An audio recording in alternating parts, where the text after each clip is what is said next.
মই আজি JSB Advice365 চেনেলত মানৱীয় এক অন্যান্য নিৰ্দেশন কৰা ব্যক্তিৰ কথা মই উল্লেখ কৰিবলৈ লৈছোঁ। একেতে বহু দিনৰ পৰা প্ৰীতিহীন ছোৱালীবিলাকক নিজৰ খৰচেৰে বিয়া দিয়া দায়িত্ব বহন কৰি আহিছে। একেটাৰ সম্পৰ্কে মই JSB Advice365 চেনেলত দুআষাৰমান মই উল্লেখ কৰিবলৈ ওলাইছোঁ।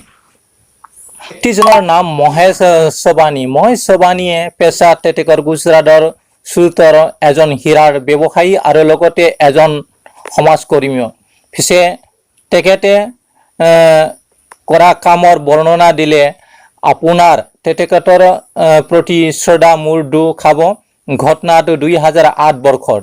তেতিয়া মহেশ চবানী দেৱৰ এজন সতীৰ্থ ঈশ্বৰ ভাইৰ নিজৰ দুগৰাকী জীয়েকৰ বিয়া দিবলৈ নাপাওঁতে মৃত্যু হয়। তেতিয়া চবানী দেৱে সতীৰ্থ জীয়েক দুগৰাকী দায়িত্ব গ্ৰহণ কৰি নিজে 10 লাখ টকা ব্যয় কৰি তেওঁলোকক বিয়া দিয়ে। তদুপৰি এগৰাকী পিতৃৰ দায়িত্ব পালন কৰি তেওঁ ছোৱালী দুগৰাকী কন্যাদান কৰে। এয়া আছিল যেন এক মহৎ উদ্দেশ্যৰ আৰম্ভণি। তেতেকৰ মনতে ভাবিলে যে আৰু যে কিমান ছোৱালী আছে যাৰ বিবাহ নোহোৱাকৈ পিতৃৰ মৃত্যু হৈছে।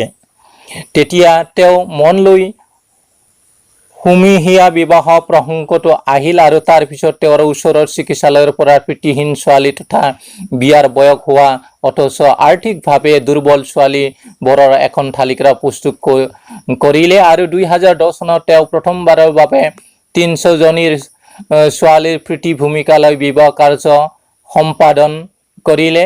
কিন্তু কেৱল বিয়া পাতি দিয়ে তেওঁ নিজৰ দায়িত্ব নাচামৰে বিবাহ এখন এগৰাকী পিতৃ যেনেকৈ সামাজিক ৰীতি নিয়ম পালন কৰে তেওঁ এই তেনেকৈয়ে পিতৃৰ দায়িত্ব পালন কৰে। ইয়াৰোপৰি আগতে তেখেতে বিয়া হোৱা ছোৱালীবিলাকক চপা বিছনা জুৱেলাৰী অন্যান্য অনাগত দিনৰ বাবে 5 লাখ টকা প্ৰদান কৰিছিল। কিন্তু বৰ্তমান ছোৱালীগৰাকীৰ ফাৰ্নিচাৰ জুৱেলাৰী আৰু ঘৰুৱা সামগ্ৰীৰ ভিতৰত যিকোনো এটা নিজৰ ইচ্ছামতে গ্ৰহণ কৰিব পাৰে। 2010 চনৰ পৰা বৰ্তমানলৈকে তেখেতে 3,000কৈ অধিক পিতৃহীন ছোৱালীৰ বিবাহ কাৰ্য সম্পাদন কৰিছে। সেয়ে তেওঁ 3,000 কন্যাৰ পিতৃ বুলিও আখ্যা দিয়া হয়। তেখেতৰ সমূহীয়াভাৱে অনুষ্ঠিত কৰা বিবাহত জাতি ধৰ্ম বিভেদ কেতিয়াও অহা নাই। সেই সমূহীয়া বিবাহত হিন্দু ইছলাম খ্ৰীষ্টিয়ান আদি সকলো ধৰ্মৰ ছোৱালীৰ বিবাহ কাৰ্য সম্পাদনা হয়।